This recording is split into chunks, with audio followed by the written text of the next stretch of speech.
سیاسی گرما گرمی اور عدم استحکام میں کمی کا امکان تحریک انصاف اسٹیبلشمنٹ اور سیاسی جماعتوں کے ساتھ مذاکرات کے لیے تیار ہو گئی۔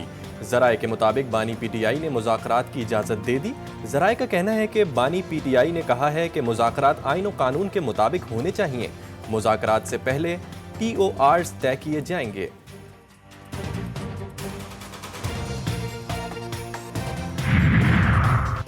حکومت اور اسٹیبلشمنٹ سے مذاکرات کا عندیہ، تحریک انصاف کے مطالبات سامنے آ گئے۔ ذرائع کے مطابق پی ٹی آئی نے تمام سیاسی مقدمات ختم کرنے کا مطالبہ کر دیا۔ بانی پی ٹی آئی خواتین اور سیاسی قیدیوں کو رہا کیا جائے۔ مطالبات میں مزید کہا گیا کہ قانون و آئین کی حکمرانی لائی جائے، پھر مذاکرات کے لیے آئیں۔ تحریک انصاف کو سیاسی آزادی کی اجازت دی جائے۔ پی ٹی آئی کے ساتھ جو ہوا اس پر آزاد جوڈیشل کمیشن بنایا جائے۔ تحریک انصاف نے الیکشن ٹریبیونل سے 30 روز میں عزرداریوں پر فیصلے کرنے کا بھی مطالبہ کر ڈالا۔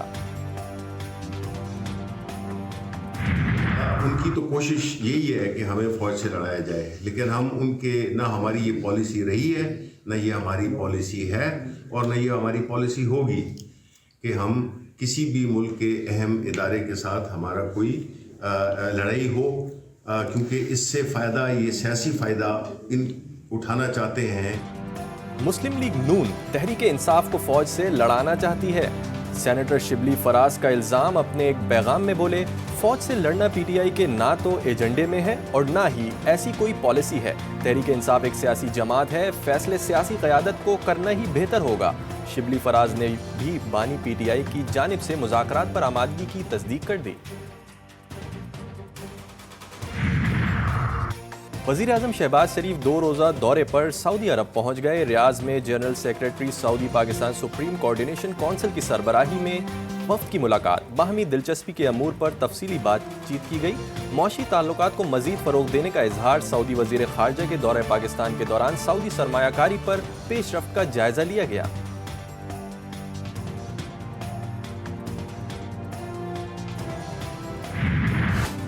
پنجاب میں گندم کی بمپر فصل کے باوجود کسانوں کو بڑا نقصان کا سامنا۔ سرکاری نرخ پر خریداری نہ ہونے سے اناج منڈی میں گندم کی قیمت 3000 روپے تک گر گئی۔ کسان پریشان۔ پاکستان کسان اتحاد کا پیر کو پنجاب اسمبلی کے باہر احتجاج کا اعلان۔ گندم کی خریداری کے حوالے سے کسانوں کی شکایات پر وزیر اعظم نے نوٹس لیتے ہوئے وفاقی حکومت کی طرف سے گندم کی فوری خریداری کا حکم دے دیا۔ شہباز شریف نے وفاقی حکومت کا گندم خریداری کا 1.4 ملین میٹرک ٹن کا ہدف بڑھا کر 1.8 ملین میٹرک ٹن کر دیا۔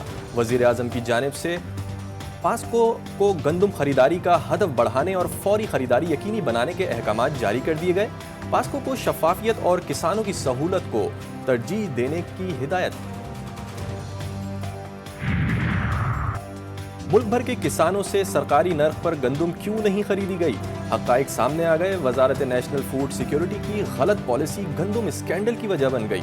ملک میں گندم بحران اور قومی خزانے کو نقصان پہنچانے کی انکوائری کے لیے پاکستان کسان اتحاد کے صدر نے وزیر اعظم کو خط لکھ دیا۔ وزیر اعظم معاملے کا نوٹس لیں اور ایک اعلیٰ سطح کی کمیٹی بنا کر اس کی تحقیقات کر کے ذمہ داروں کو سزا دیں۔ حکومت کی سولر پینل کے استعمال پر فکسڈ ٹیکس کی خبروں کی تردید۔ پاور ڈویژن کے اعلامیے کے مطابق سینٹرل پاور پرچیزنگ ایجنسی یا پاور ڈویژن نے حکومت کو ایسی کوئی سمری نہیں بھیجی جس میں سولر پینل صارفین پر فکسڈ ٹیکس کی تجویز دی گئی ہو۔ ملک بھر سے سڑکوں اور فٹ پاتھوں سے تجاوزات ختم کرنے کا حکم۔ سپریم کورٹ نے کراتی تجاوزات کیس کا تحریری حکم نامہ جاری کر دیا۔ حکم نامے کی کاپی اٹارنی جنرل، تمام ایڈوکیٹ جنرلز اور تمام سرکاری اداروں کو بھیجی جائے۔ پیمرا کو پبلک سروس میسج شائع اور نشر کرنے کا حکم۔ حکم نامے میں کہا گیا ہے کہ شہریوں کی آزادانہ نقل و حرکت روکنے کا اختیار کسی کے پاس نہیں۔ ٹیکس دینے والے عوام کے حقوق کوئی نہیں چھین سکتا۔ وفاقی اور صوبائی حکومتیں 3 دن میں سڑکوں اور فٹ پاتھوں سے تجاوزات ختم کریں۔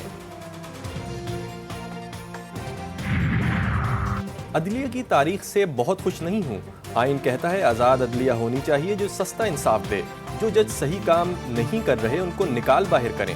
سپریم کورٹ کے سینئر جج جسٹس منصور علی شاہ کا تقریب سے خطاب، بولے کرپشن پر زیرو ٹالرنس ہونی چاہیے۔